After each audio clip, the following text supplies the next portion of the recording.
Hello, I'm Dennis Green with the St. Peter's Parish Capital Campaign. And the good news is we're out of the chute and things are looking wonderful. Thank you so much if you've already made a pledge. Now, along with Commitment Sunday, we received a batch of new questions, and I've asked Father Matt to take just 3 minutes to walk through this handful of common questions that have arisen. So, Father Matt, thank you very much for joining me today. Well, thank you, Dennis, for making this happen. My pleasure. Okay, I'll give you question number 1 and question number 2 at the same time because they're related. And that is, what is the thought behind considering moving ECLC into the basement of the school? And the second question, couldn't we consider just moving social services there? Right. Well, as we have looked at what we might possibly do if we're blessed beyond simply the ability to pay off our debt, and as we look forward to our centennial and beginning a second 100 years here at St. Peter's, we've just looked at how we can help all of our programs here be their best, and that's caused us to look at our Legacy Center and the programs that are there, all very important to the ministry and life of St. Peter's. And as we look at our early child care program, and we look at, which is a wonderful program, wonderful staff, a very high quality program in so many ways, we're aware of the fact that its location presents some challenges and, in truth, some barriers to its future, we think. And so the first concern really is that of safety and security, and that its location in the same building with our parish offices, our parish ministry and social services, that presents some safety and security challenges that we do meet with effort, but we do think could be better. And so that's caused us to consider a location in the school, the lower level of the McKay Center, where safety and security would be very strong, and where the connectedness to the school would grow. And our ECLC has been a wonderful feeder for our school enrollment, but we know that could be even better.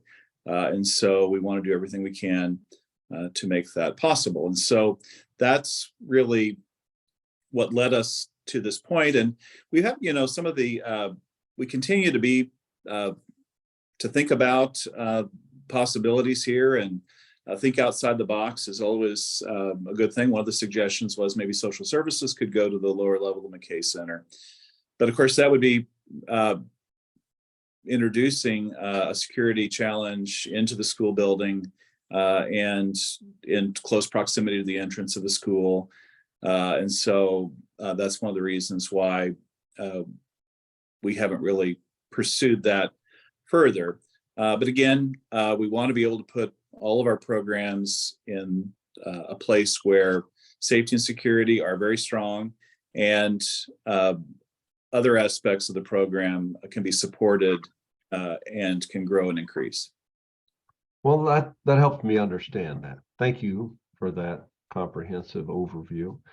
So you mentioned security several times in there, and I understand that you have enlisted the assistance from several experts in school security, and they've given you some pretty important concerns. So my next 2 questions are, what are those top issues that emerge from those experts?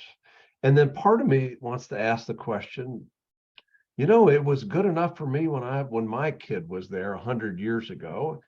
I mean, couldn't we just beef it up a little bit and call it done? Right. Well, I'll take the second part first, just because, we've had an overview from some experts. And then now, as part of that overview, the recommendation that we take more of a deep dive with an extensive review of all aspects of our safety and security on our whole campus. And so as recommendations come there, we will take those. And one of the things that was mentioned, I think, is the fact that we are going to move away from, not completely away from, but move more toward the use of fobs rather than codes. That's recommended to us as an improvement, and any other improvement that we can make as recommended to us, we will take. One of the things, though, that I've become aware of is that security kind of happens at various levels, and we want our structures, our buildings, our facilities to support safety and security kind of inherently. And so, of course, we want staff and procedures and everything to be operating always at a high level. But one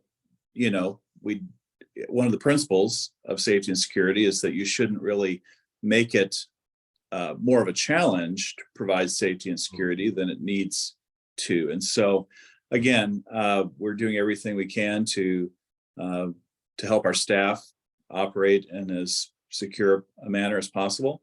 But for the long term, and if we're going to be making investments in facilities, we want to do that around the principles of safety and security, and also upon really other ways to enhance our programs and make them even better.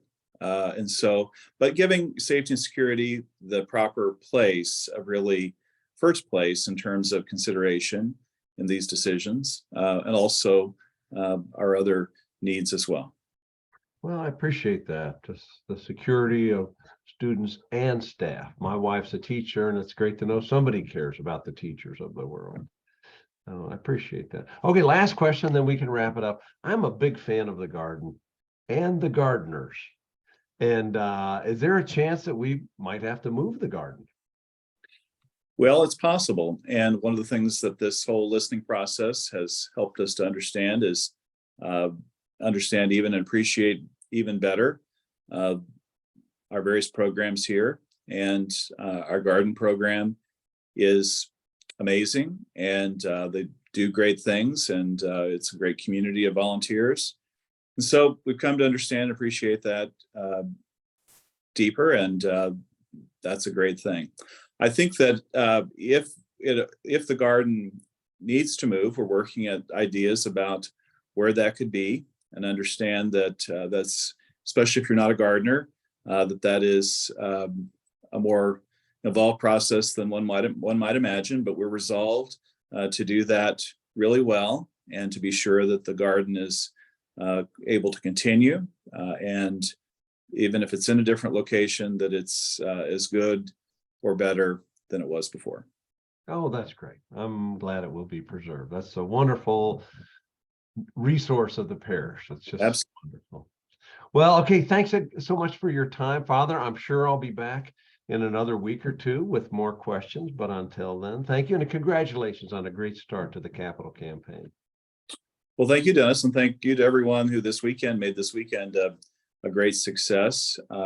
Many promptly turned in your pledges, and so we appreciate the prayerful consideration that you all gave to that, and want to just continue to encourage everyone else. If you've not yet had that opportunity, or you're still in that process, we just encourage you to prayerfully consider that. We're grateful for that, and that's please take that to God and consider how your blessings might continue to bless our great legacy here at St. Peter's. Thank you very much, Father. Look forward to seeing you soon. Bye-bye.